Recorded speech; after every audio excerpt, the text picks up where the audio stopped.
Inspire Bihar के भागलपुर अध्याय द्वारा आयोजित इस युवा संवाद कार्यक्रम में सबसे पहले यशस्वी पूर्वजों की भूमि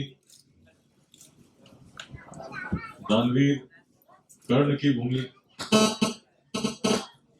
प्राचीन चंपा की जिसमें प्रेरणा समाहित हो वैसी भूमि, जिस भूमि से आचार्य को आमंत्रित करने के लिए हर तिब्बतवासी ने कभी अपने अपने घर से सोना दान दिया हो, वैसे विक्रमशिला की भूमि, अन्न की भूमि को मैं शत शत नमन करता हूं।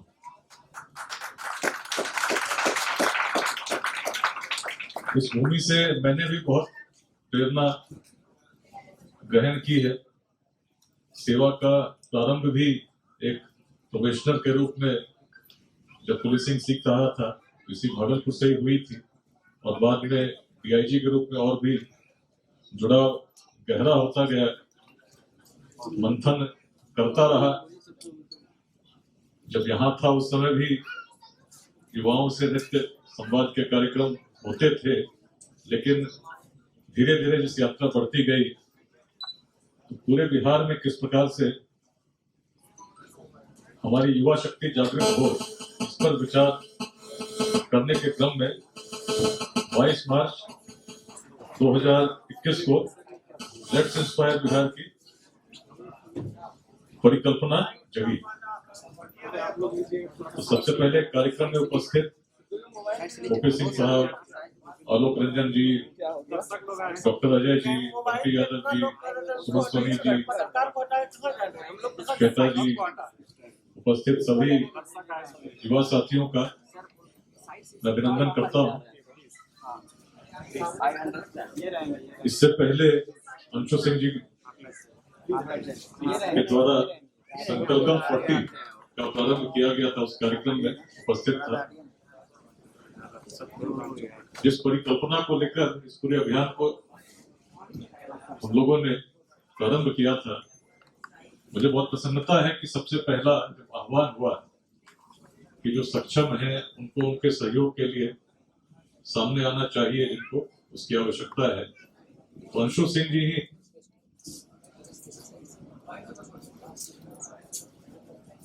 विद्यार्थियों को निःशुल्क पढ़ाना चाहते हैं, और भागलपुर में ऐसे समाज सेवी हैं जो इसमें योगदान करना चाहते हैं।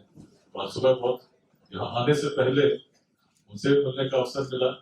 39 विद्यार्थियों में से 15 चयनित हुए जिन्हें निःशुल्क भोजन आवासन सहित प्रशिक्षण दिया जाएगा, और उसके अतिरिक्त 100 ऐसे विद्यार्थी भी चयनित हो रहे हैं, जिनमें से करीब 35 चयनित हो चुके हैं, जिन्हें निःशुल्क प्रशिक्षण उपलब्ध कराया जाएगा।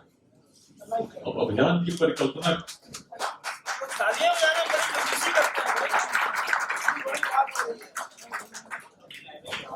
बाकी विषयों से पहले अभियान की परिकल्पना मेरे मन में कैसे जगी, लोगों ने कुछ वीडियो भी देखा होगा। चंपा की भूमि, चंपा की भूमि का संदेश क्या है? चंपा की भूमि का यदि संदेश हमने आत्मसात कर लिया और ग्रहण करके आगे बढ़ने लगे, तो अभी बात हो रही थी भागलपुर को सर्वश्रेष्ठ नगर के रूप में लोग जानेंगे, बिहार को सर्वश्रेष्ठ राज्य के रूप में जानेंगे। तो सुनने में हो सकता है कुछ लोगों को लगता हो बड़ा असहज, ऐसा कैसे हो सकता है कि भागलपुर को हम स्थिति हम भी अवगत हैं, किस प्रकार के लोग हैं उससे भी अनभिज्ञ नहीं है। लेकिन जब डॉक्टर अजय बोल रहे थे और इस प्रकार से संबोधित कर रहे थे, मन में एक बार जिज्ञासा तो भी होती है, इच्छा भी होती है कि होना तो चाहिए, लेकिन एक संदेह, एक शंका मन में तुरंत जन्म लेती है कि बोला ऐसा संभव कैसे हो। लेकिन इसी शंका को जिस दिन हम मिटाकर प्रयास करने लगेंगे, निश्चित वह दिन दूर नहीं जब अपने लक्ष्य को हम प्राप्त कर सकेंगे। कारण क्या? कारण है क्योंकि कभी पूर्व में ऐसा संभव था। इसी भूमि ने देखा है उस समय जब आज की भांति मार्ग नहीं थे, संचार के ऐसे माध्यम नहीं थे। आज इतने बड़े सभागार में हम लोग बात कर पा रहे हैं। कुछ समय के लिए बिजली चली गई तो वहां की स्थिति हो जाती है, लोगों में शांति नहीं रह जाती है। लेकिन उस प्राचीन काल में जब संचार के वैसे माध्यम नहीं थे, सूचना के तंत्र इतने विकसित नहीं थे, क्या प्रेरणा थी, क्या उद्यमिता थी जो सुदूर देशों से लोगों को शिक्षा के लिए, व्यवसाय के लिए विवश करती थी इस ओर आए। चंपा को यदि बौद्ध ग्रंथों को पढ़ेंगे तो विश्व का पहला नगर कहा गया। बौद्ध ग्रंथों की दृष्टि में यदि देखेंगे कुछ न कुछ बात तो रही होगी जिसने इसको नगर का रूप दिया हो, जिसके कारण विश्व का पहला नगर इसको कहा गया। और यदि उस पर चिंतन करते हैं कि क्या केवल बात लिखी गई थी, सत्य क्या था? सत्य में भी संदेह तब नहीं होता जब स्वयं भगवान बुद्ध को हम लोग कहते हुए पाते हैं। जब कुशीनगर में महापरिनिर्वाण की अवस्था में थे उस समय अपने शिष्य आनंद से उन्होंने कहा कि देखो इस पूरे जीवन रूपी यात्रा में महापरिनिर्वाण का समय आ गया, लेकिन काश कि ऐसा रहा होता कि ऐसे छोटे स्थान पर हम नहीं रहे होते, या तो कौशाम्बी में रहते, श्रावस्ती में रहते, काशी में रहते, राजगीर में रहते या चंपा में रहते। क्योंकि भगवान बुद्ध चंपापुर में आए थे, निश्चित ऐसा प्रभाव उनके मन पर इस नगर को देखकर पड़ा होगा कि अपने महापरिनिर्वाण के समय भी उन्हें चंपा का स्मरण आ रहा। निश्चित ही हर क्षेत्रवासी के लिए यह गौरव का विषय तब हो जाता है जिसका वर्णन भगवान बुद्ध ने तो किया ही किया। हर वियतनाम वासी ने ऐसी प्रेरणा ग्रहण की कि 1500 वर्षों तक यदि विश्व के किसी भी इतिहास की पुस्तक को उठा लेंगे, दूसरी शताब्दी से लेकर 17वीं शताब्दी ईस्वी तक पूरा वियतनाम चंपा के नाम से ही जाना जाता था।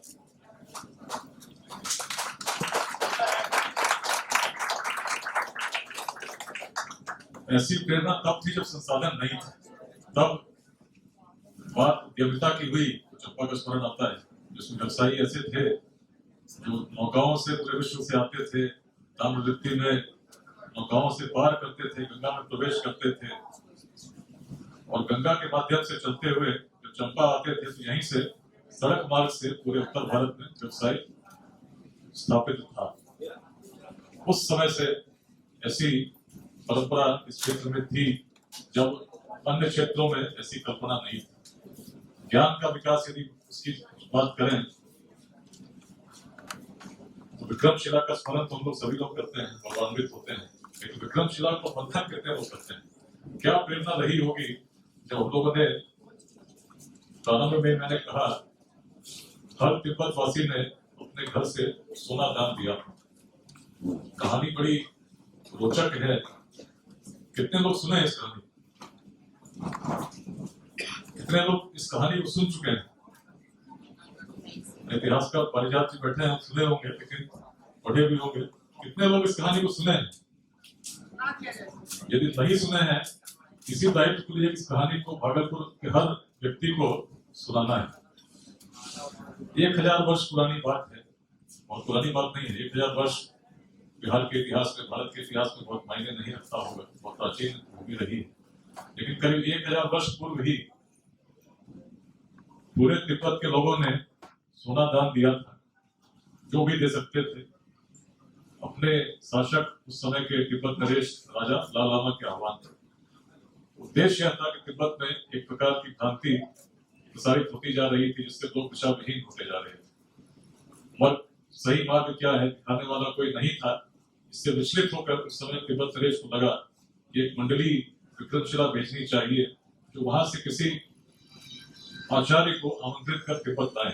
विक्रमशिला की ऐसी ख्याति थी जो हिमालय के उस पार भी जब ज्ञान की बात होती तो लोग चाहते थे कि विक्रमशिला से कोई यदि आ जाए तो इस पूरे क्षेत्र में जो भ्रांतियां हैं मिटेंगी, तो ज्ञान का प्रकाश प्रसारित होगा। विक्रमशिला आना आसान तो था नहीं, इतनी दूर यदि भेजना हो वैसे भेजे कैसे? मन में उनके भी संदेह, विक्रमशिला का संदेश क्या ये तो पता ही नहीं था। उन्हें लगा कि यदि बहुत बड़ी धनराशि देकर भेजेंगे तो हो सकता है वहां के आचार्य जहाँ पर विश्व भर से लोग आते हो उनके मन में प्रेरणा जगे कि तिब्बत तक आने का आमंत्रण स्वीकार कर लें। लेकिन पूरे तिब्बत वासियों का स्वर्ण देकर जब वहां से मंडली आई, विक्रमशिला तक आने की उनकी यात्रा भी बड़ी कठिन रही। किस प्रकार नौकाओं को उन्होंने पार किया, किस प्रकार हिमालय के ठंडे रास्तों से आए।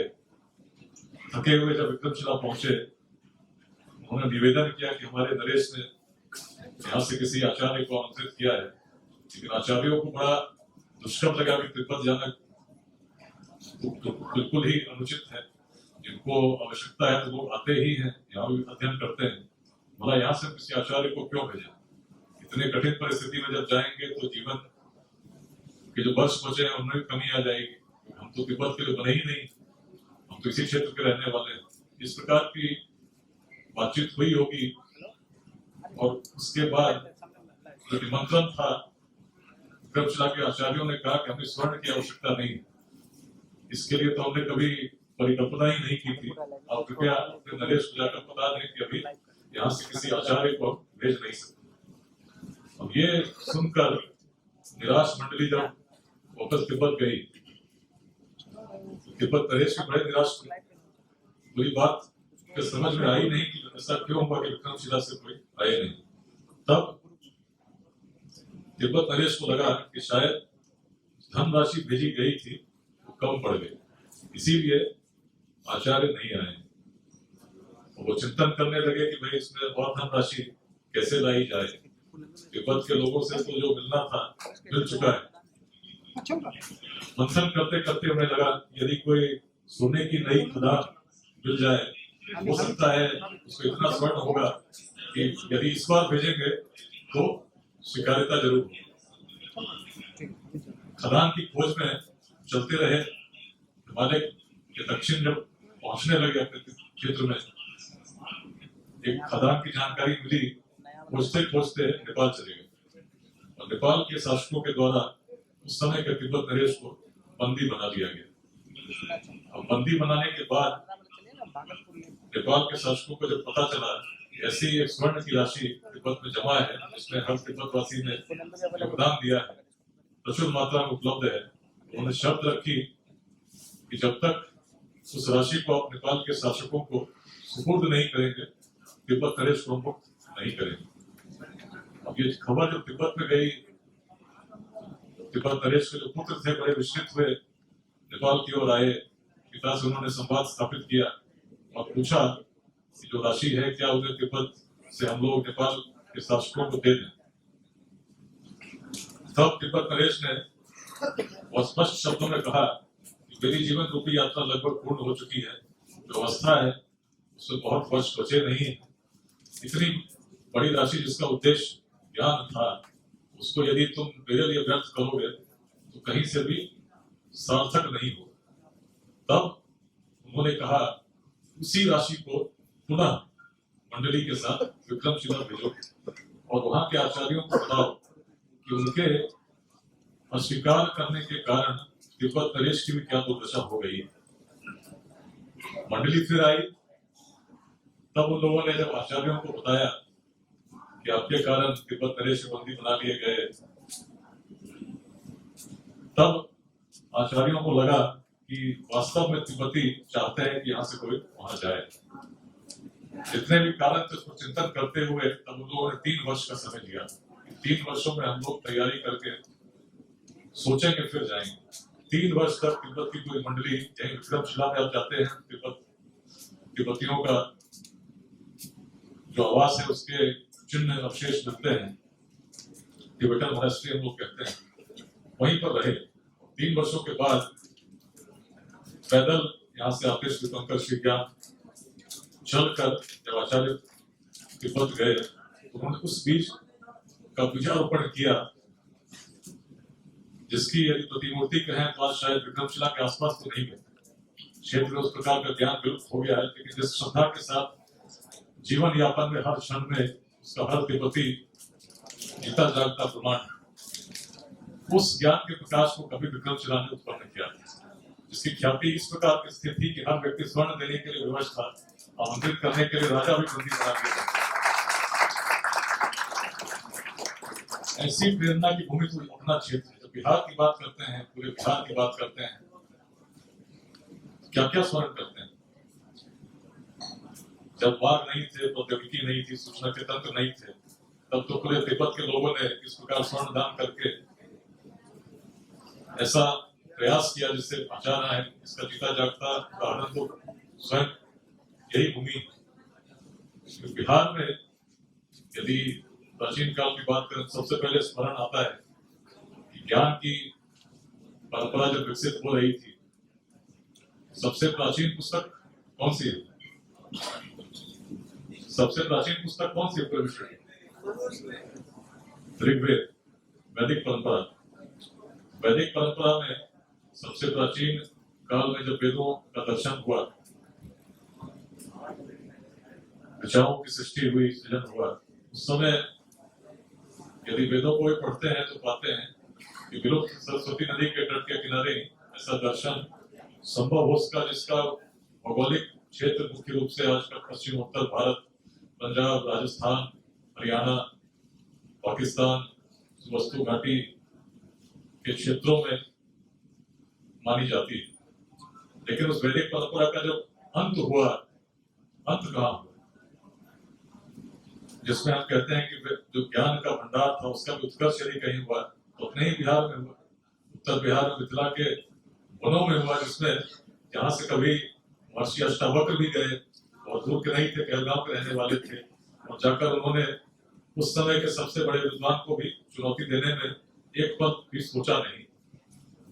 कई बार इस कहानी को मैं साझा कर चुका हूँ कि अष्टावक्र के पिता ऋषि कहोड़, जिनके नाम पर कहलगांव स्थापित है, उनके द्वारा उस समय के आचार्य को जब चुनौती दी गई तो आचार्य बंदी इतने घमंडी हो चुके थे कि उन्होंने एक शर्त रखी थी कि उससे जो भी शास्त्रार्थ करेगा उससे जल्द समाधि लेनी पड़ेगी। ऋषि कहोड़ बड़े निर्धन थे, उन्हें लगा कि यदि मिथिला के राज्यसभा में जाएंगे, ज्ञान सभा में जाएंगे और विमर्श करेंगे, शास्त्रार्थ करेंगे, उसमें विजयी होंगे, तो निश्चित ही उस समय राजा जनक के द्वारा उनको स्थापित किया जाएगा, उनके परिवार की समस्या दूर हो जाएगी।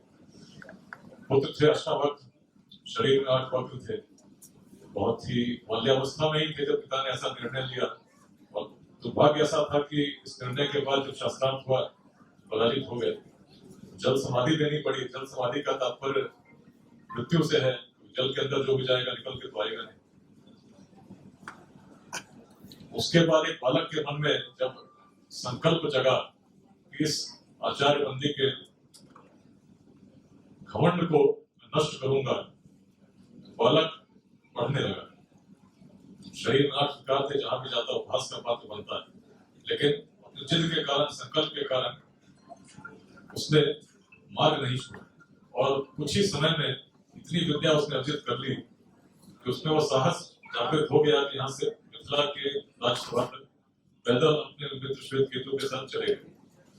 वहां भी जब पहुंचे, सभी ने जब देखा, सैनिकों ने देखा, राज्यसभा में जितने व्यक्ति थे उन लोगों ने देखा, उन्हें भी लगा कि कैसा बालक भला हो सकता है जिसमें ऐसी भावना हो कि कहता हो कि विश्व के समय के सबसे बड़े विद्वान को मैं चुनौती देना चाहता हूँ। बड़ा उपहास बना, दिखने में विचित्र थे, लेकिन परिणति यह हुई कि शास्त्रार्थ हुआ, अष्टावक्र विजयी हुए, लेकिन एक बालक जो इस क्षेत्र का था उसके मन में ज्ञान का ऐसा विस्तार था तो ईश्वर की भावना नहीं थी। बंदी का घमंड नष्ट हो गया, इसी से संतुष्ट थे, चाहते तो बंदी को जल समाधि के लिए बाध्य कर सकते थे, लेकिन उन्होंने क्षमा कर दिया। जो बाल्यकाल में उनके बड़प्पन को देखता है, आज भी हम लोग अष्टावक्र की रचनाओं को पढ़ते हैं, अष्टावक्र गीता के रूप में जानते हैं, तो इसी क्षेत्र के थे। इस क्षेत्र में बिहार की जब उस प्रकार से बात करते हैं, तो जिस क्षेत्र में प्राचीन काल में वेदांत का दर्शन देखा हो, जो सोच बिल्कुल भिन्न थी, विश्व के किसी भी कोने में यदि आप सोच को देखते हैं, उससे वेदांत का जो सोच था बड़ा ही भिन्न था। भेदभाव था ही नहीं। व्यक्ति तो व्यक्ति छोड़ दीजिए, किसी भी जीवात्मा में एक ही रूप देखना यदि कहीं संभव हो सका, सिद्ध हो सका, तो हमारे पूर्वजों की दृष्टि थी। आज जब हम लोग जातिवाद के नाम पर, संप्रदाय के नाम पर भिन्न भिन्न भागों में बंटकर आपस में संघर्ष करते हैं, तो स्मरण करना चाहिए उस वेदांत की भूमिका जिसने कभी ऐसा दर्शन भी दिया, हर व्यक्ति में वही आत्मा है, और यहाँ तक कहा कि तुम्हें परमेश्वर की पूरी शक्ति ऐसी है कि तुम कह सकते हो हम ब्रह्मास्मि। और वेदांत की उस भूमि ने जो उस ज्ञान के उस रूप को उस काल में प्रकट किया होगा, यही तो कारण रहा कि बाद में कालांतर में अभिवृद्धि तो प्राकृतिक परंपरा है। जो भी चीज प्राचीन काल में बढ़ेगी, यदि सोच सकारात्मक हुई, बढ़ती गई, तभी नालंदा स्थापित हुई, विक्रमशिला स्थापित हुई। जहाँ ज्ञान होगा, निश्चित है शौर्य में भी अभिवृद्धि होगी। लेकिन ज्ञान से क्या आता है? यदि व्यक्ति ज्ञानी हो जाए तो ज्ञान चक्षुओं को खोलती है और मानव जीवन में बेहतर किस प्रकार की उन्नति हो सकती है, इसके लिए प्रेरित करती है। बिहार अपवाद की भूमि, बिहार सकारात्मक प्रयास रहने के लिए सदैव तत्पर रहने वाले लोगों की भूमि रही। यही कारण था कि जब पूरे विश्व में इस प्रकार की परंपरा बनी कि कोई व्यक्ति शासन तभी कर सकता है जब किसी विशेष वर्ग से हो। लगभग पूरे विश्व की यही कहानी थी। रूलिंग क्लास थी, जिसमें कि जो शासक होता उसका पुत्र ही उत्तराधिकारी होगा, ऐसी परंपरा भी पूरे विश्व में मानी जाती थी। और जो शासक वर्ग था, लगभग हर देश में अलग अलग नामों से, भारत में किसी जाति के नाम से, किसी वर्ण के नाम से चिन्हित था। और किसी भी स्थापित व्यवस्था को चुनौती देना आसान नहीं। हर व्यक्ति चाहता है कि स्थिति जैसी वो यथावत बनी रहे, लेकिन इस भूमि में ऐसी परिकल्पना तब भी जागृत होती थी कि स्थितियों में परिवर्तन होना चाहिए यदि सकारात्मक हो। इसी कारण से पूरे उत्तर बिहार में, जिस तरह पूरे विश्व में कभी कल्पना नहीं थी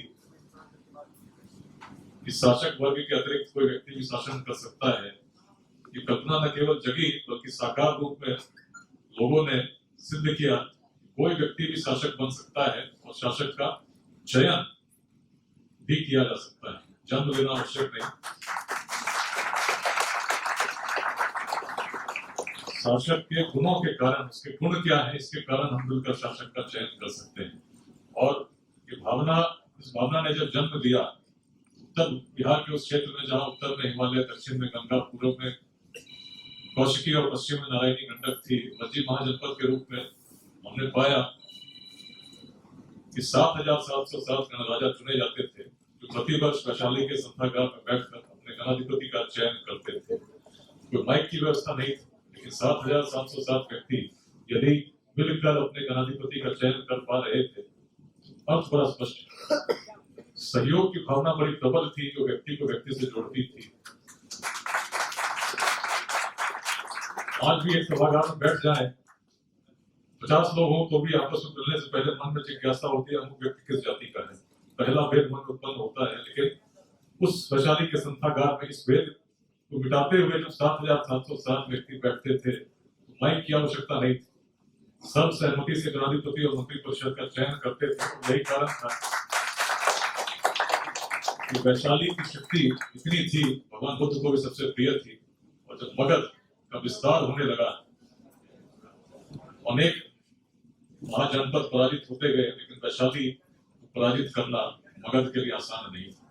वैशाली की सोच बड़ी थी, लेकिन मगध ने कैसे पराजित किया, मगध में क्या क्षमता थी, क्यों मगध का विस्तार हुआ, यदि अखंड भारत का निर्माण हुआ तो मगध में ही क्यों हुआ, मगध से ही क्यों हुआ, बिहार से ही क्यों हुआ।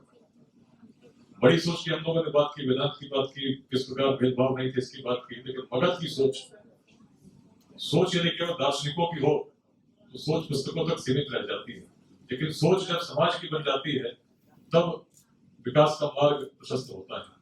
इस बात को हमने मगध में सिद्ध होते देखा। जिस प्रकार वैशाली के लोगों की कल्पना जगी कि कोई व्यक्ति भी शासन कर सकता है, मगध ने उस शासन व्यवस्था में ही सिद्ध किया कि किसी वर्ग का व्यक्ति भी शासन कर सकता है। और यहाँ तक कि सबसे समाज का जो निम्न वर्ग है उसमें यदि क्षमता हो तो शासन उस काल में, जब ऐसी कल्पना कहीं थी ही नहीं, हर समय किसी उस समय के सभी महाजनपदों को देखें तो अपवाद कहाँ मिलता है? या तो वैशाली में मिलता है जहाँ कोई व्यक्ति शासन कर सकता है, उसे चुना जा सकता है, या मगध में मिलता है जहाँ नंद वंश का जब उदय होता है तभी हो सकता है जब सभी समाज के वर्गों ने उसे स्वीकृति दी होगी। और जब सक्षम व्यक्ति शासन करता है, जिसमें गुण हो, यदि वह शासक बन जाए, वही होगा जो मगध का विस्तार होता चला। यदि गुणों को हम जाति के आधार पर बनाएंगे, संप्रदाय के आधार पर बांटेंगे, व्यक्ति किस परिवार में जन्मा इसके आधार पर बनाएंगे, तो क्षेत्र में सोच बड़ी संकुचित होती जाएगी। लेकिन जिस क्षेत्र मगध का उत्कर्ष देखा हो, जिसने मगध को इस रूप में स्थापित देखा हो, जिसमें समाज का निम्न व्यक्ति भी शासक बन सकता है, उस क्षेत्र के भविष्य में हम चिंतित क्यों होते हैं? मगध जब बढ़ रही थी तो वैशाली सबसे बड़ी प्रतिरोध के रूप में प्रस्तुत थी, और उससे चिंतित होकर उसने मगध सम्राट अजातशत्रु ने अपने मंत्री वसाकार को वैशाली भेजकर वहां उपस्थित भगवान बुद्ध से पूछने को कहा, तो पूछ कर आओ कि वैशाली का अंत कैसे होगा। वसाकार गए, बुद्ध अपने शिष्य आनंद के साथ बैठे थे। उन्होंने आनंद से पूछा, मैं पूछना चाहता हूँ भगवान बुद्ध से, बुद्ध तो जो बताएंगे निश्चित वही सत्य होगा, और हमारे सम्राट जानना चाहते हैं कि वैशाली का अंत कैसे होगा। क्योंकि मगध विस्तृत होना चाहता है, गंगा के बीच में एक टापू पर विवाद हुआ है, जिसमें पूर्व में ऐसी व्यवस्था थी कि जो व्यापारियों से कर लिया जाएगा मगध और वैशाली में आपस में बांटा जाएगा, परंतु वैशाली ने इसका विरोध करना प्रारंभ कर दिया। तब भगवान बुद्ध ने अपने शिष्य आनंद से पूछा कि क्या वैशाली में नित्य सभाएं होती हैं? उन्होंने कहा होती हैं। क्या वैशाली में नित्य निर्णय पर सहमति बन पाती है? उन्होंने कहा बन पाती है, सब सहमति से निर्णय लिए जाते हैं। क्या वैशाली में स्त्रियों का, वृद्धों का सम्मान होता है? उत्तर स्वीकारात्मक। क्या वैशाली में चैत्यों का सम्मान होता है? जितने भी प्रश्न पूछे गए भगवान बुद्ध को सभी उत्तर स्वीकारात्मक लगे। तब उन्होंने कहा वैशाली की अभिवृद्धि ही होगी, पतन कभी नहीं होगा। इस बात को लेकर वसाकार बड़े निराश हुए, लगा कि भाई तो वैशाली स्थापित ही रही तो फिर मगध का विस्तार कैसे हो। अजातशत्रु के पास गए, उन्होंने जब बात बताई तो अजातशत्रु की दृष्टि अलग थी। उन्होंने कहा बुद्ध की बातों को ध्यान से सुनो। उन्होंने कहा है जब तक वैशाली में आपस में सहयोग की भावना रहेगी, लोग सहमति पर निर्णय लेते रहेंगे, मिलकर रहेंगे, निश्चित वैशाली का पतन नहीं होगा। लेकिन वैशाली में यदि हमने फूट डाल दी, ऐसी फूट डाल दी जिसमें लोग आपस में संघर्ष में उलझ जाए, किसी विषय पर सर्वसम्मति से निर्णय नहीं ले पाए, तो फिर भगवान बुद्ध की बात कहां से होगी? वही वैशाली का पतन प्रारंभ हो जाएगा। अपने मंत्री वसाकार को अमात्य को उन्होंने निष्कासित किया और कहा तुम वैशाली में मेरे दूत के रूप में जाओ, तुम बताओ कि मगध सम्राट ने मुझे निष्कासित किया है क्योंकि राज्यसभा में मैंने जाकर बताया कि वैशाली की अभिवृद्धि ही होगी। और इस बात को लेकर जब गए तो वैशाली ने उन्हें शरण दिया। उस रूप में वैशाली में स्थापित होते गए और वैशाली के हर प्रमुख व्यक्ति के साथ मिलकर जब विमर्श करते, उससे बातें करते, वार्ता करते, तो उन्होंने उस बीज का रोपण प्रारंभ कर दिया जिससे संघर्ष उत्पन्न होने लगा। और स्थिति ऐसी बनी कि जिस अभिषेक पुष्करणी पर सभी गणराजा स्नान किया करते थे, वहां पर भी स्नान पर ऐसा विवाद उत्पन्न हो गया कि सहमति नहीं बन पा रही थी। मगध को समय उपयुक्त लगा, जिस समाज में दृष्टि बड़ी थी लेकिन आपस में लोग संघर्षरत थे, तो निश्चित था कि अब युद्ध भी होगा तो वैशाली में सहयोग नहीं होगा, आपस में कहीं न कहीं फूट पड़ जाएगी। उस फूट का जब लाभ उठाने का प्रयास मगध ने किया, ऐसी प्राचीन वैशाली जो ऐसी महान दर्शन पर स्थापित थी, जो बुद्ध के लिए प्रिय थी, नष्ट हो गई। उसके बाद वैशाली के किसी शासन व्यवस्था के प्रमाण नहीं मिलते। विश्व का पहला गणतंत्र यदि नष्ट हुआ इसीलिए हुआ क्योंकि लोगों में सहयोग की भावना समाप्त हो गई थी। मगध का विस्तार हुआ, मगध में सामर्थ्य जागृत हुआ क्योंकि शासक सक्षम थे, लेकिन शासकों के मन में भी जब सक्षमता हो, दृष्टि संकुचित हो जाए। तो लगभग वही स्थिति थी जब पश्चिम से उस समय यवन योद्धा वीर लक्षिण पूरे विश्व की कल्पना लेकर चले थे। पर्शिया को जीतते हुए आए, यूरोप के सारे देश पराजित हो चुके थे, लेकिन जब भारत पहुंचे, पश्चिम उत्तर भारत में तक्षशिला से भी उनकी सहमति हो गई। पहली बार पंजाब आए तो वहां पर उन्हें युद्ध का सामना करना पड़ा, जिसमें अभी तक जो युद्ध हुए थे उस प्रकार से प्रत्युत्तर उन्हें नहीं मिला था, जीतते आ रहे थे। लेकिन यहाँ पर जब राजा पर्वतेश्वर, जिनको ग्रीक पुस्तकों में पुरुष कहा जाता है, उनसे सामना हुआ तो हर ग्रीक सैनिक को भारत की शक्ति का एहसास होने लगा। जब हाथियों की सेना उन लोगों ने देखी तो हर व्यक्ति के मन में एक प्रकार का भय व्याप्त होने लगा। और इस भीषण युद्ध के बाद जब अनुच्छेद विजयी हुए, कहानी सब जानते हैं किस प्रकार से बात हुई, लेकिन सेना में जब कल्पना दौड़ने लगी कि अभी तक तो हम जीतते, पर्शिया को जीतते आए थे, यूरोप को जीतते आए थे, अश्वों से लड़ाई होती थी, लेकिन अब जब सेना जिससे युद्ध होगा, ऐसी सेना है जिसमें सहस्त्रों गज हैं, सहस्त्रों अश्व हैं, पैदल सैनिकों की संख्या का तो अनुमान ही नहीं, क्योंकि जब सेना चलती है तो उसके धूल में सूर्य भी छिप जाता है। ऐसी है पूरे स्कंधावर में स्थापित हुई, उन्होंने सम्राट से विद्रोह कर दिया और विश्व विजय की कल्पना लेकर चले हरिश्चंद्र को भी विवश होकर अपने सैनिकों की बात मानते हुए लौटना पड़ा। मगध का सामर्थ्य उस समय का था।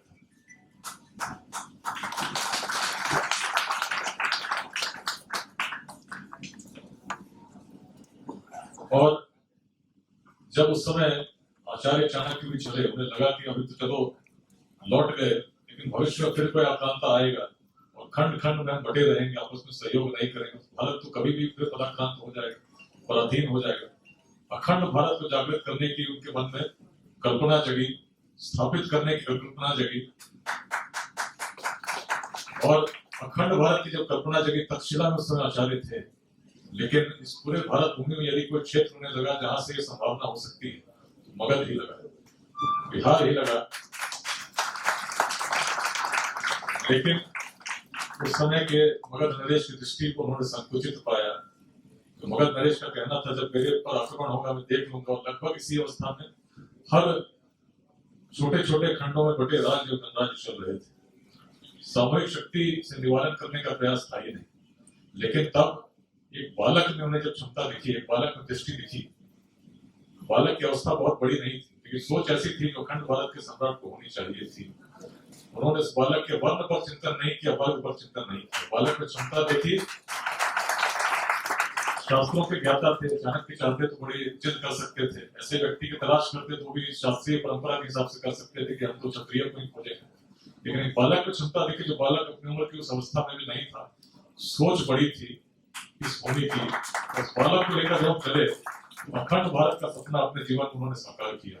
जब मार्ग नहीं थे, टेक्नोलॉजी नहीं थी, संचार के माध्यम नहीं थे, उस संसाधन विहीन अवस्था में यदि बिहार उस रूप में स्थापित था जिसमें हम चंपा जैसे महानगरों को स्थापित कर पा रहे थे, जिन्हें विश्व का पहला नगर कहा गया, उस प्राचीन बिहार में जब ऐसे संसाधन नहीं थे, जो ऐसे विश्वविद्यालय स्थापित कर सकते थे जो नालंदा और विक्रमशिला के नाम से पूरे विश्व में ख्याति प्राप्त हुए, जिस समय ऑक्सफोर्ड और कैम्ब्रिज की कल्पना भी नहीं हुई थी, तब उस उद्यमिता की भूमि जिसमें चंपा का ऐसा प्रसार हुआ, वियतनाम वासी 1500 वर्षों तक चंपा के रूप में अपने आप को जानते थे, कह पाने में गौरवान्वित होते थे।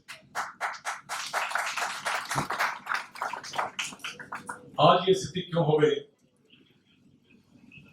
कि यदि प्रतियोगिता परीक्षा होती है और बिहार के बाहर किसी विद्यार्थी का चयन बिहार के किसी शैक्षणिक संस्थान के लिए होता है, तो पूरे परिवार में एक अलग ही मातम का वातावरण निर्मित हो जाता है। कई मित्रों को मैंने ऐसा भी देखा जिनकी चयन भारतीय अखिल भारतीय सेवाओं में भी जब हुई, बिहार के रहने वाले नहीं थे, सेवा तक उन लोगों ने छोड़ दी।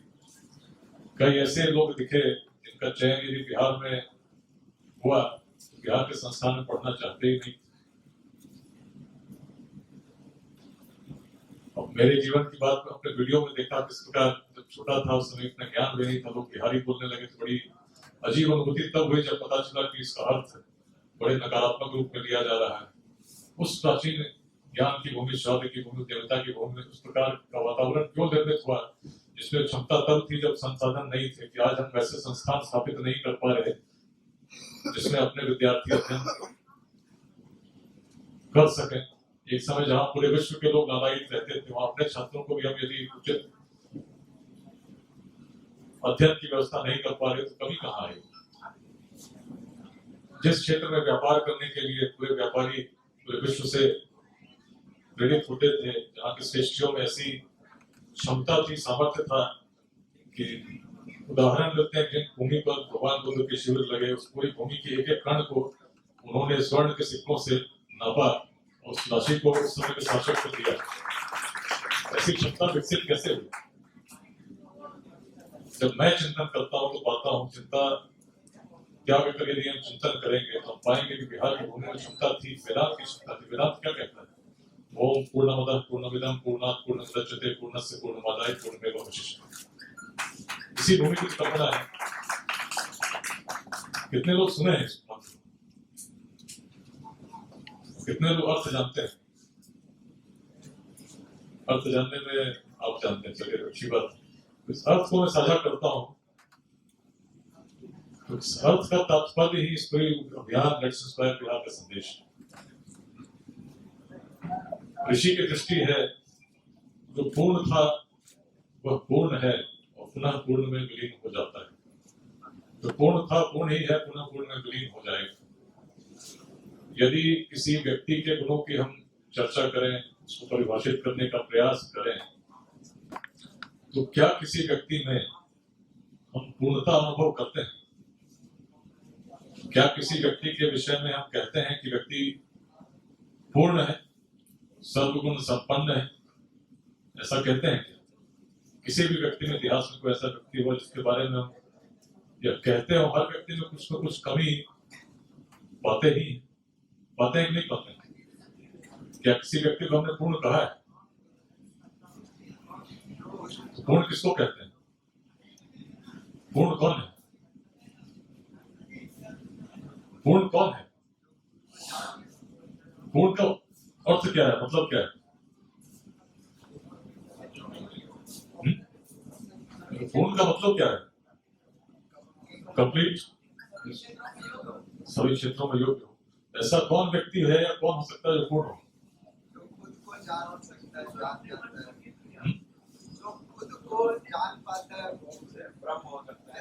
चलिए, सिर्फ ब्रह्म हो सकते हैं।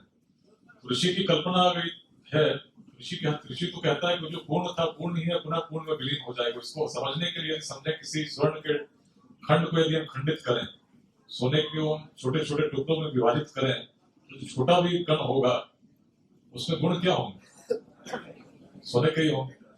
तो यदि हम कहते हैं कि हर आत्मा में परमात्मा का अंश है, कितने लोग सुने? सब लोग सुने हैं। यही तो ऋषि कहते हैं कि जब सोने के टुकड़े को आप खंडित करते हो तो छोटे से कण में भी सोने का गुण होता है। और यदि हम कहते हैं हर आत्मा में परमात्मा का अंश है, तो परमात्मा का गुण क्या है? क्या गुण है परमात्मा में? असीम, जिसकी कोई क्षमता का वर्णन संभव ही ना हो, जिसमें समस्त सृष्टि को संचालित करने की क्षमता, यही तो परमात्मा में स्थापित है। और यदि उस परमात्मा का अंश किसी व्यक्ति में है, तो जो असीम को खंडित करेंगे, तो गणित के विद्यार्थी तो सभी जानते हैं कि असीम को खंडित करने पर छोटा सा भी कण होगा, क्या होगा? असीम ही होगा। Infinity can not be divided. जितना भी आप डिवाइड करेंगे इनफाइनाइट ही निकलेगा। यदि परमात्मा के गुण इनफाइनाइट हैं, तो यहाँ बैठे हर व्यक्ति में, बिहार के हर व्यक्ति में, भागलपुर के हर व्यक्ति में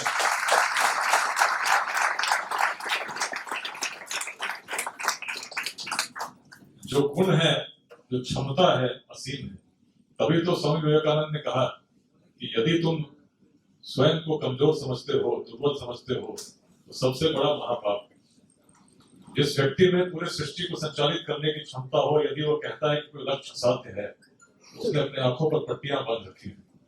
यदि हम किसी परिस्थिति को देखकर विचलित होते हैं, चिंतित होते हैं और सोचते हैं कि इसमें परिवर्तन नहीं हो सकता, तो हमारे मन की सीमा मात्र है उसको, जिसको उल्लंघने की आवश्यकता है। जिस क्षेत्र में कभी पूर्वज विक्रमशिला को स्थापित कर सके थे, चंपा जैसे महानगर को स्थापित कर सके थे, यदि उसके भविष्य के लिए चिंतित होते हैं तो कहीं नहीं कुछ सीमा को लांघना होगा। जिस रूप में डॉक्टर अजय ने कहा निश्चित हमें क्षमता है कि पुनः भागलपुर को सर्वश्रेष्ठ नगर के रूप में हम विकसित कर सकते हैं और ऐसे विश्वविद्यालय भी स्थापित कर सकते हैं जहाँ विश्व भर से लोग आए। अभी तो थे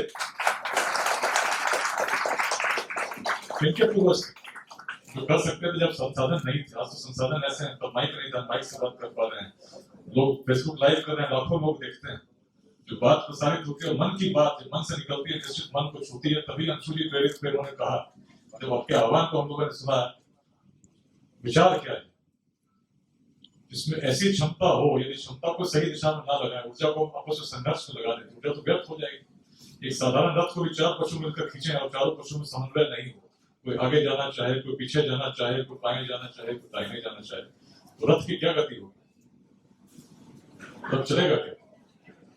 समाज में यदि आपस में संघर्ष करेंगे जाति के नाम पर, संप्रदाय के नाम पर, लैंगिक भेद के नाम पर, तो समाज में कहाँ अभिवृद्धि होगी?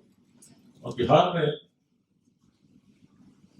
लोगों को साथ लेकर चलने की क्षमता यदि नहीं होती तो भला कहाँ संभव होता? अखंड भारत का साम्राज्य तो कहीं बन सकता था, लेकिन बिहार से क्यों बना? जोड़ने की हमें क्षमता थी, ऐसी स्वीकार्यता थी, ऐसी दृष्टि थी जो हर सक्षम व्यक्ति को शासक के रूप में देख सकता था। आज भी अफगानिस्तान जाएंगे तो उनकी भाषा में हम स्पष्ट बात नहीं कर पाएंगे, लेकिन तब जब बिहार से कोई जाता था, एक प्रवर्तक के रूप में उसका सम्मान निश्चित किया जाता था, एक शासक के रूप में किया जाता था, क्षमता की दृष्टि।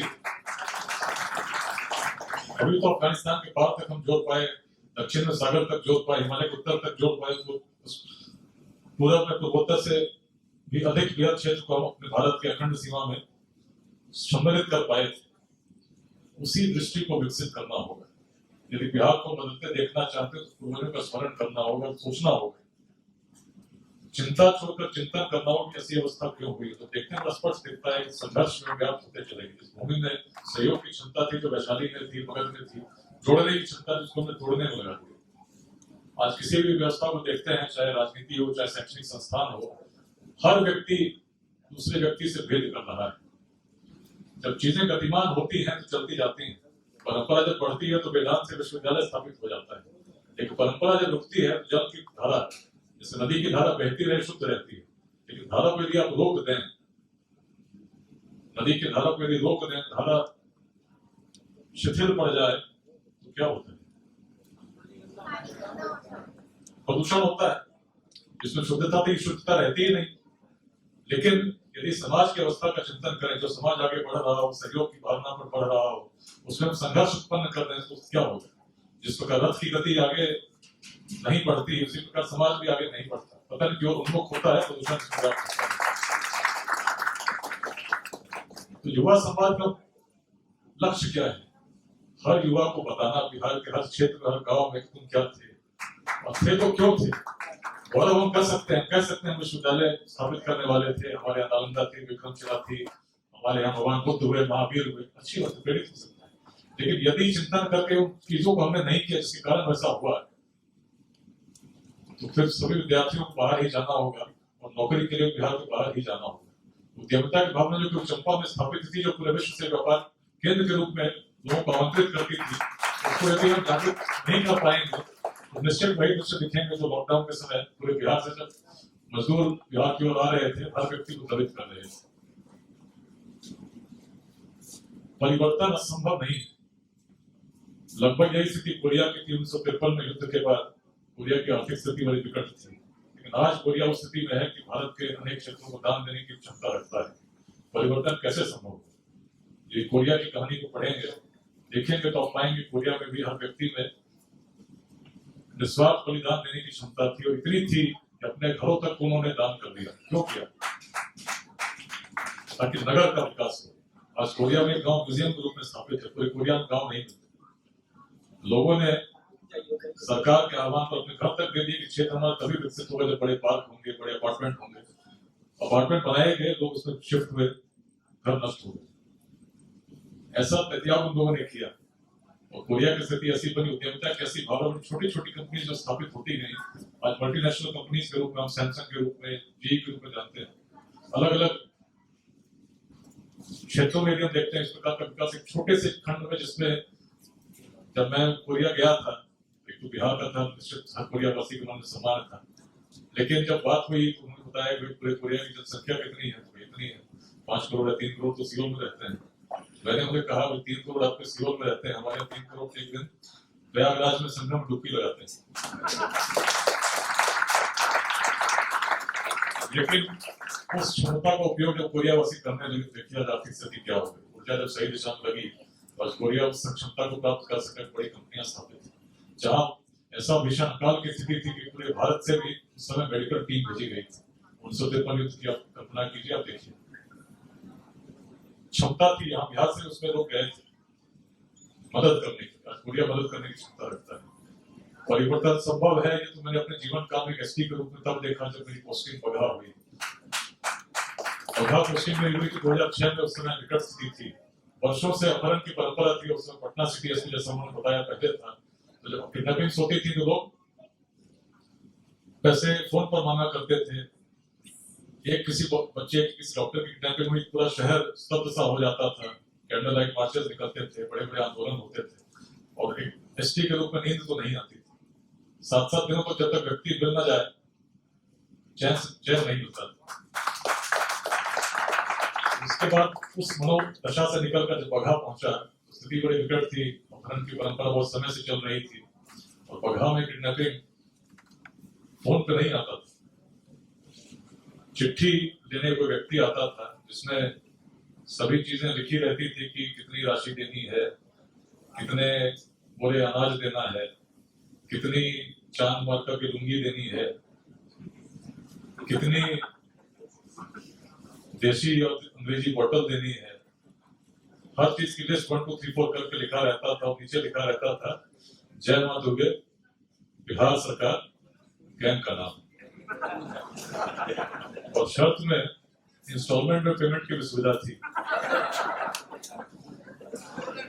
और व्यवस्था ऐसी थी जो वर्षों से चल रही थी। जब पहले मैं गया, पहले तो स्थिति 4 किसानों की हत्या हो गई थी, पब्लिक आंदोलन कर चुकी थी, 2 लोग पुलिस फायरिंग में मारे जा चुके थे। धीरे धीरे वातावरण शांत हुआ। कुछ दिनों के बाद पहले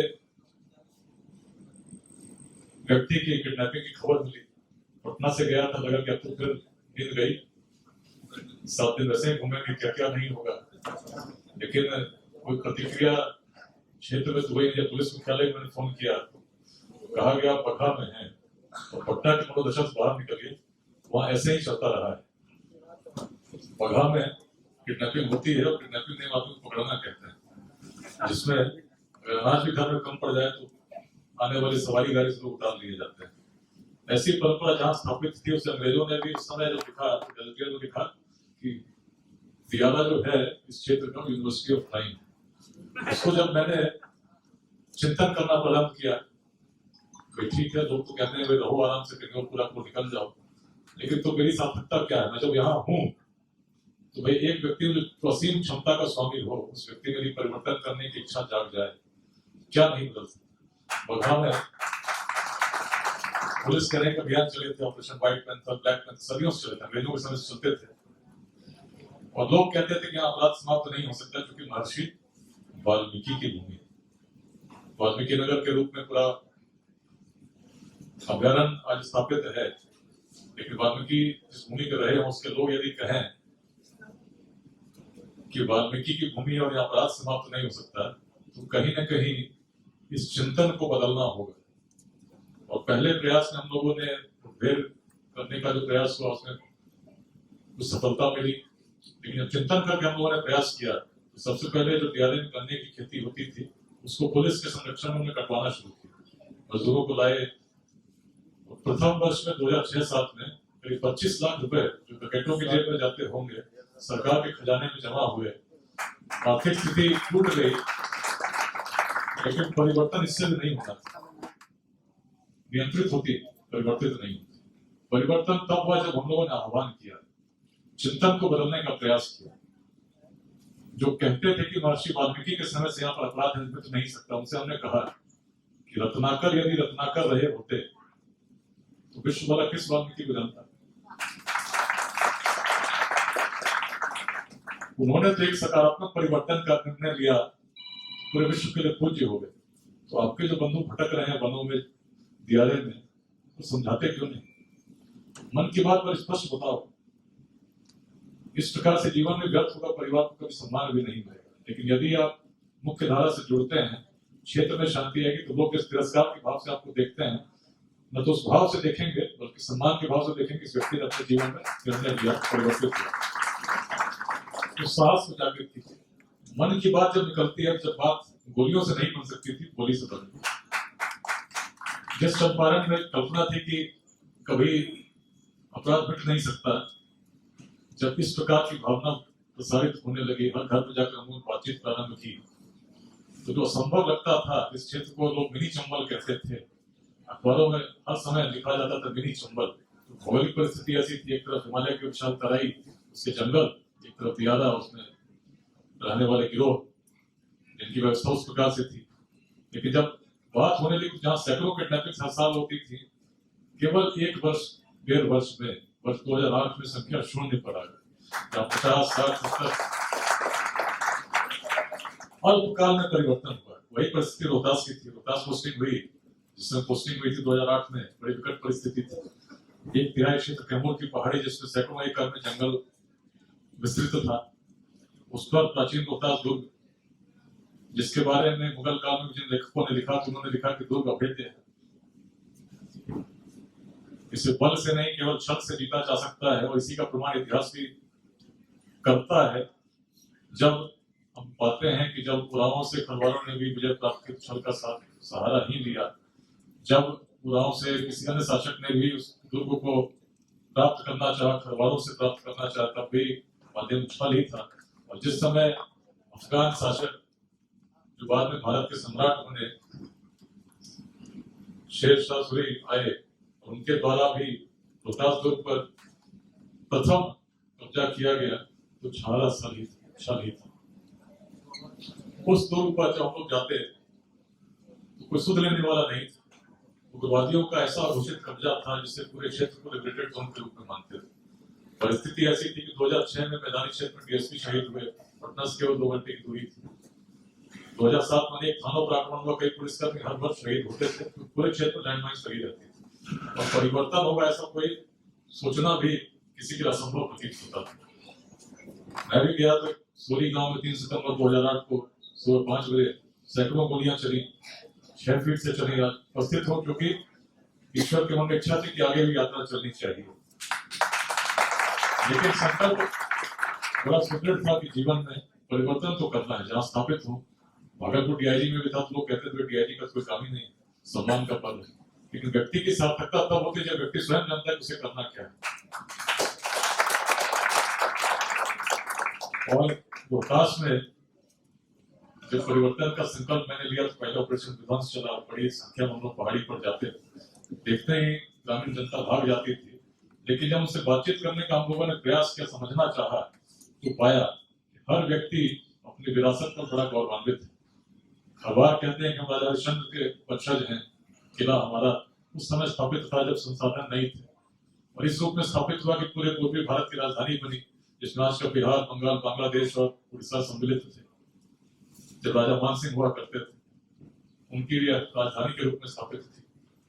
उससे पहले आप जाए तो हम तो राजा हरिश्चंद्र का स्मरण करते हैं कि पुत्र रोहिताश के नाम पर स्थापित थी। और कहते कि वैसे हमारे यशस्वी पूर्वज थे, उस क्षेत्र में हम सरकार को रहने ही नहीं देंगे। ये बात किसकी थी? उग्रवादियों की थी। उग्रवादियों से यदि चुनौती लेनी हो तो उनको उनकी भाषा में जवाब देते तो बात बनती नहीं। चिंतन को हमने बदला।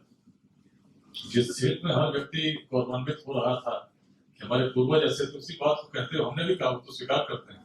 आपके पूर्वजों में इतनी क्षमता थी कि रोहतास दुर्ग को स्थापित कर सकते थे, जिसमें मुगल काल में भी सभी फरिश्ता जैसे लेखकों ने लिखा कि दुर्ग अभेद्य है। क्षमता तो आप में भी होनी चाहिए। एक क्षमता का प्रयोग आप कहाँ कर रहे हैं? जिस क्षेत्र में कभी इतने विशाल क्षेत्र को नेतृत्व करने की क्षमता थी, उसका उपयोग यदि हम अपनी ऊर्जा को संघर्ष में लगाएंगे, समाज के अन्य तत्वों से संघर्ष करेंगे, पुलिस से संघर्ष करेंगे, तो क्षेत्र का विकास वाला कैसे होगा? जो धारा रुक जाएगी तो वृद्धि कहाँ होगी? प्रदूषण होगा। बात जब मन से निकलती है, तो आदिवासियों के मन में भी, जिनसे बात करना भी आसान नहीं था, स्थापित होती है। नहीं होती तो ऐसा संभव नहीं होता कि जिस क्षेत्र में उग्रवादी हर घर में आराम से रहते थे, जब गोलियां चल रही तो हर घर में भी उग्रवादी सोए हुए थे, उसी क्षेत्र के आदिवासियों ने उनको विवश कर दिया और आत्मसमर्पण के लिए पुलिस के लुटे हुए शस्त्रों के साथ, AK-47 के साथ, SLR के साथ बाध्य हो गए। और रोहतास की जिस पहाड़ी पर पहले गोलियों से स्वागत होता था, लैंडमाइंस लगे रहते थे, कितने लोग शहीद होते थे, रोड आज भी कच्चा है। रोहतास किले को चढ़ने के लिए 6 किलोमीटर पैदल पहाड़ पर चढ़ना पड़ता था, लेकिन क्योंकि प्राचीन मार्ग अवरुद्ध हो चुके थे। लोगों में जब जागृति आई, लोगों ने श्रमदान करके उस मार्ग को पुनः निर्मित कर दिया, जिससे कभी रथ किले तक जाया करते थे। लोगों में जब जागृति आई, अपने पूर्वजों के संस्कारों का उन्होंने वर्ण किया, उनका स्मरण किया, ऐसी सहयोग की भावना जन्म ली जिसने उग्रवादियों को नष्ट कर दिया। हमने उग्रवादियों का विरोध नहीं किया, लोगों ने उन्हें ऐसा बाध्य कर दिया कि उग्रवाद कहीं है ही नहीं। जिस रोहतास की पहाड़ी पर पहले आदमी दिन में भी जाने में भयभीत रहता था, आज रात्रि में भी कैंप लगाकर आराम से पिकनिक कर सकते हैं। जिस प्रकार के जंगलों में कभी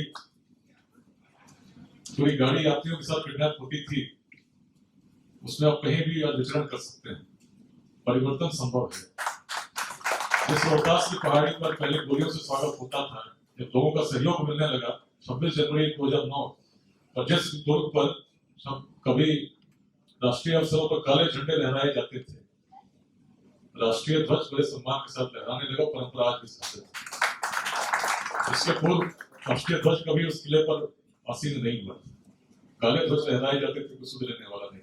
लेकिन व्यक्ति की कल्पना जब जागृत होती है, सामर्थ्य होता है, बात मन से शुद्ध होती है, मन से निकलती है, मनों को प्रभावित करती होती है। मैंने अपने जीवन काल में देखा, इसीलिए जब आज बिहार के हर जिले में भ्रमण कर रहा हूँ, केवल 1 वर्ष हुआ है, 1 वर्ष में फेसबुक और इत्यादि माध्यमों से कितने लोग अवगत हुए ये तो मैं नहीं जानता कि व्हाट्सएप ग्रुप्स में पूरे बिहार में आज की स्थिति ये है कि 35,000 व्यक्ति स्वैच्छिक रूप से जुड़ चुके हैं। 20 जिलों में हर प्रखंड में टीम बन चुकी है। और उद्देश्य क्या है? जाति संप्रदाय के बाजू भेदों से हटकर अपने प्राचीन पूर्वजों का स्मरण कर उस दृष्टि को विकसित कर शिक्षा, समता, उद्यमिता, 3 E's, एजुकेशन, इगैलिटेरियनिज्म, एंटरप्रेन्योरशिप, इसको प्रमोट करने में, इनके विकास में हम लगाएंगे, निश्चित उस बिहार को पुनः स्थापित कर पाएंगे जो आज हमें गौरवान्वित करती है। लेकिन कोई भी यज्ञ तब तक सफल नहीं होता जब तक हर व्यक्ति उसका आहुति न दे। केवल एक व्यक्ति की कल्पना से, चिंतन से परिवर्तन संभव नहीं है। बघा में, रोहतास में परिवर्तन में जो हुआ मैंने देखा, इसलिए नहीं हुआ कि लोगों का सहयोग मिला। अखंड भारत यदि निर्मित हुआ तो आचार्य की तो केवल कल्पना थी, चंद्रगुप्त माध्यम था। लेकिन यदि कल्पना साकार हुई, इसलिए हुई कि हर व्यक्ति ने त्याग किया, राजाओं ने अपनी सीमा को मिलाने का निर्णय लिया, सहयोग किया, व्यक्ति को व्यक्ति से जोड़ते हुए आगे बढ़े, तो अखंड भारत निर्मित हो गया। आज भी क्षमता कहीं विलुप्त नहीं हुई। जोड़ने चलेंगे, जोड़ने वाले बहुत मिल जाएंगे, जोड़ने वाले कम। लेकिन जब श्रृंखला को जोड़कर हम बढ़ने लगेंगे तो जो श्रृंखला 1 वर्ष बाद 35,000 हो सकती है, लाखों के करोड़ों में निश्चित जाएगी। और कभी दृष्टि बदलो, उस चिंतन को धारण करो जो हमारे पूर्वजों की थी। वैसा चिंतन यदि हमने फिर विकसित किया तो निश्चित ही हम पुनः स्थापित होंगे। और जिस विश्व गुरु की हम कल्पना करते हैं, सोचते हैं कभी हम थे, आज पूरे दक्षिण पूर्व एशिया में जाते हैं, किसी अन्य देश में जाते हैं, बिहार के अवशेष मिलते हैं, उसको यदि पुनः हमने स्थापित कर दिया तो दिन दूर नहीं। और संभव है कि हमने उस प्रयास कर दिया कि अपने जीवन काल में, जैसे आचार्य चाणक्य ने अखंड भारत को निर्मित होते देखा जाता है, संसाधन नहीं और संसाधनों की कमी है ही नहीं। कोई संदेश भी प्रेषित करना हो तो पलों में वायरल हो जाता है। लेकिन इन संसाधनों का उपयोग किसमें करना है, इस पर निर्णय लेना हो।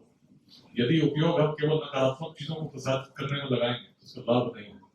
यदि हम इलेक्शन से पहले निर्णय लेंगे कि भाई सोचेंगे, फेसबुक पे डिबेट करेंगे कि मेरी जाति के कितने कैंडिडेट हैं, मेरी जाति के कितने MLC बने, मेरी जाति के कितने MP बने और मेरी जाति का कितना प्रतिशत है, बिहार बदलेगा क्या?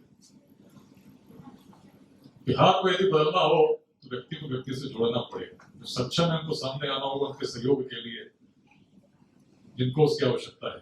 आलोक रंजन जी बैठे हैं, इनके द्वारा शिक्षा दान की योजना की परिकल्पना हुई कि शिक्षक यदि चाहें तो क्या 1 घंटा समय नहीं दे सकते, यदि कोई संस्थान चाहे तो क्या कुछ इतने बच्चों को पढ़ाते हैं, बच्चों को मुफ्त शिक्षा नहीं दे सकते।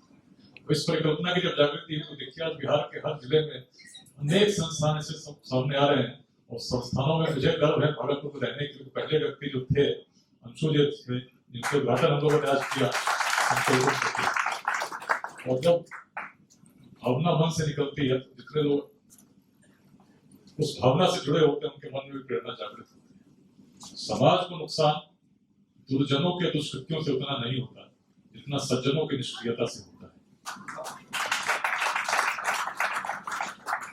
लेट्स इंस्पायर बिहार अभियान एक अभियान है सभी सकारात्मक शक्तियों को जोड़ने का, मिलकर बिहार में योगदान करने का। उसमें कोई राजनीति नहीं, कोई अन्य उद्देश्य नहीं है। ये उद्देश्य हो युवा को जागृत करने का, क्योंकि जग जाएंगे, जान जाएंगे हम क्या थे तो क्या होंगे, इसकी संभावनाएं असीम है। लेकिन सहयोग को जन्म देना होगा जो व्यक्ति को व्यक्ति से जोड़ती है, तोड़ती नहीं। यदि संघर्ष में लिप्त रहे तो उसी रथ की भांति, उसी रुकी हुई धारा की भांति हम बढ़ नहीं पाएंगे। सहयोग को विकसित करेंगे, शिक्षा, समता, उद्यमिता में अपनी ऊर्जा लगाएंगे तो निश्चित ही जिस भूमि में आज मातृ दिवस है बिहार में, तो हमने उस काल में जिसको वैदिक काल के हम लोगों ने चर्चा की, एक स्त्री में वो सामर्थ्य देखा कि पूरी सभा में जिसमें पूरे भारत से विद्वान आए हो, उसमें चुना जा रहा हो कि कौन व्यक्ति सबसे बड़ा विद्वान होगा। जब चुने जा रहे थे उनमें सहजता, सामर्थ्य तक उनको भी चुनौती दे सकती थी। और चुनौती केवल बोलने वाली नहीं थी, जो बातें थी उच्च स्तरीय ज्ञान की थी, जो आज भी हम बृहदारण्यक उपनिषद में पढ़ सकते हैं। और ऋषि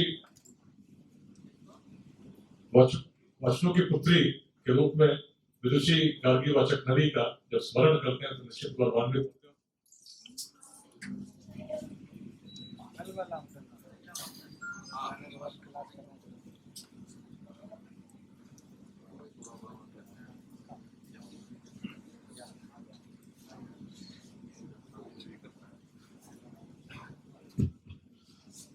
गार्गी वाचक नरी का स्मरण करके गौरवान्वित होते हैं। निश्चित ही यदि उस भाव को हमने हर महिला में उत्पन्न करने का प्रयास किया, चिंतन था, बृहद चिंतन था, जो न केवल पुरुष में था, बिहार की उस महिला में भी स्थापित थी। आगे बढ़ना हो, जहां प्राचीन काल में ऐसी परंपराओं संसाधनों के अभाव में रही हो, उसकी यदि आधुनिक काल में चिंतन नहीं करेंगे, चिंतित हो जाएंगे तो कहां बढ़ेंगे। संदेश बड़ा स्पष्ट है, मिलकर चलना होगा। इसीलिए मिलकर प्रेरित करें बिहार।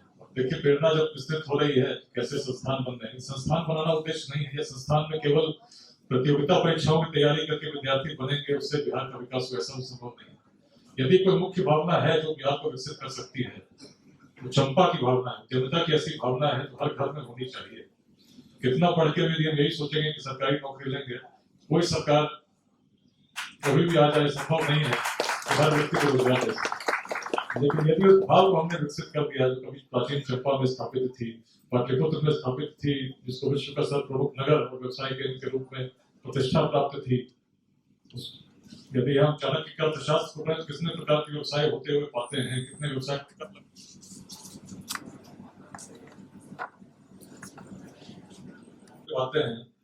पाते हैं कि ऐसी दृष्टि तो तब थी, ऐसे उद्योग तो तब थे, आज क्यों नहीं हो सकते। उस काल में थे। उद्यमिता की भावना को विकसित करने के लिए हम लोगों ने कहा कि लेट्स इंस्पायर बिहार की टीम हर प्रखंड में बने। हम विद्यालयों से जुड़े, हर विद्यालय से जुड़े, और अभी वेबसाइट हम लोग लॉन्च किए हैं, उसमें बड़ी परियोजना हम लोग लेकर आ रहे हैं, मेंटर योर स्कूल।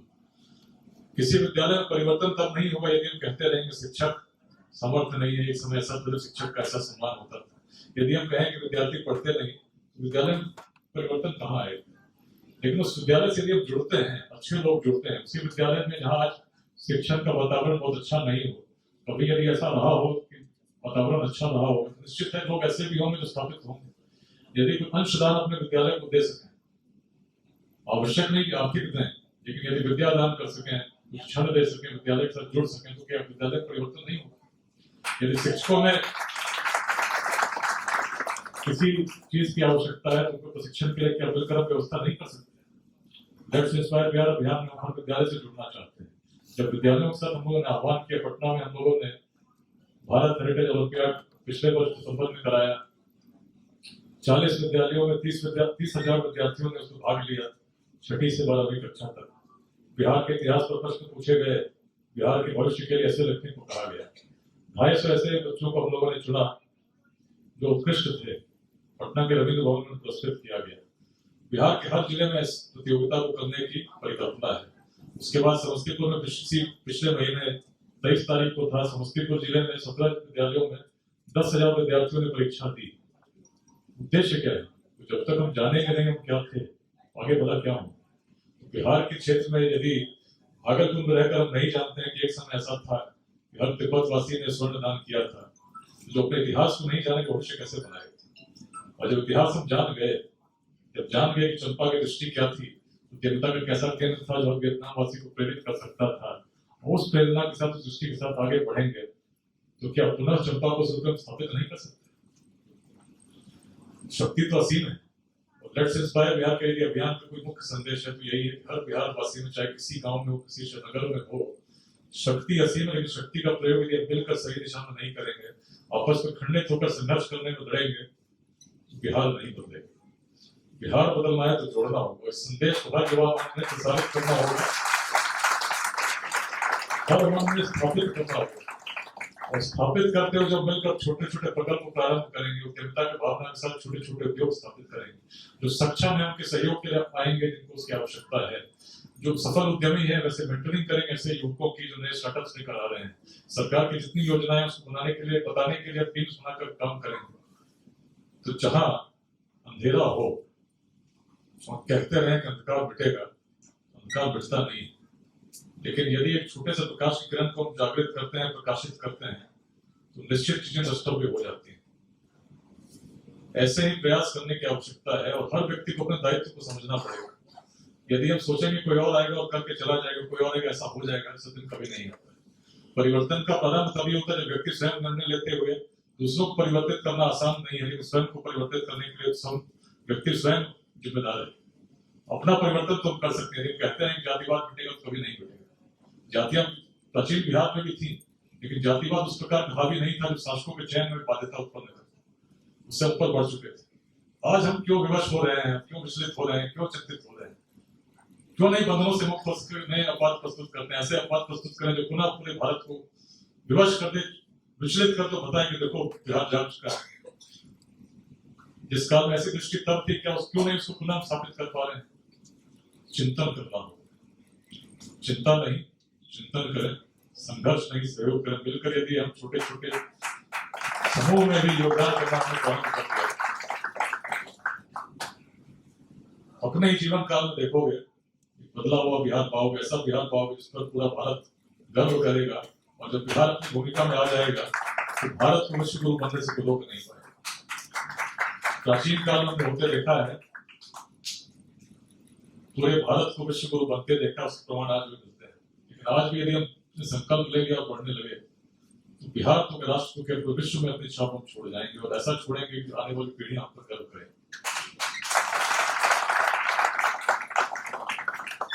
समय जागने का है, जगाने का है। समय सबको बताने का है, मिलकर प्रयास करना होगा। नहीं तो समस्या ऐसे ही विचलित करती रहेगी।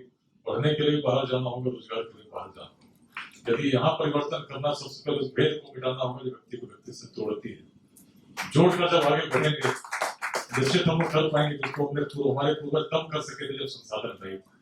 तो आइए मिलते हैं, मिलकर बिहार को प्रेरित करते हैं। मैं चाहूंगा इस बातें सभागार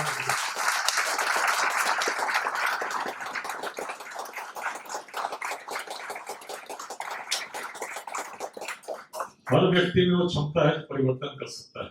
छोटे उदाहरण तो मैंने अपने जीवन काल के दिए, जो असंभव दिखता तो मैंने परिवर्तित होते देखा है। लेकिन तब होगा जब व्यक्ति अपना दायित्व जाने।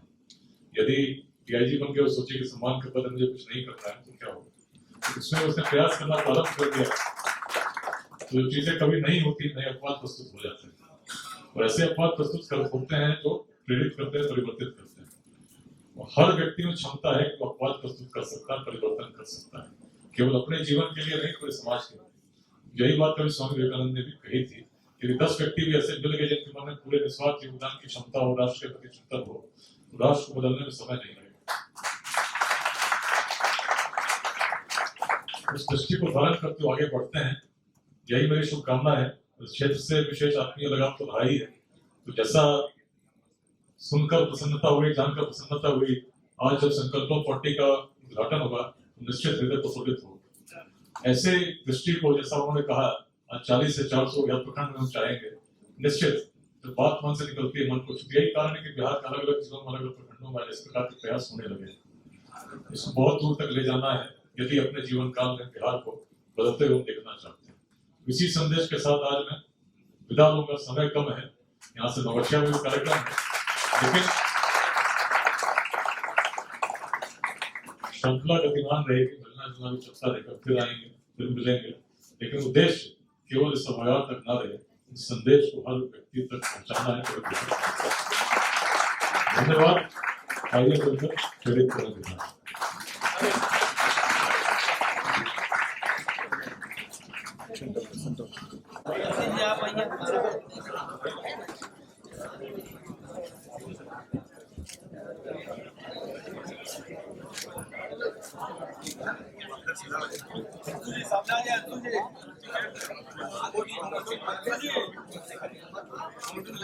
पीछे हो जाइए, थोड़ा पीछे हो जाइए।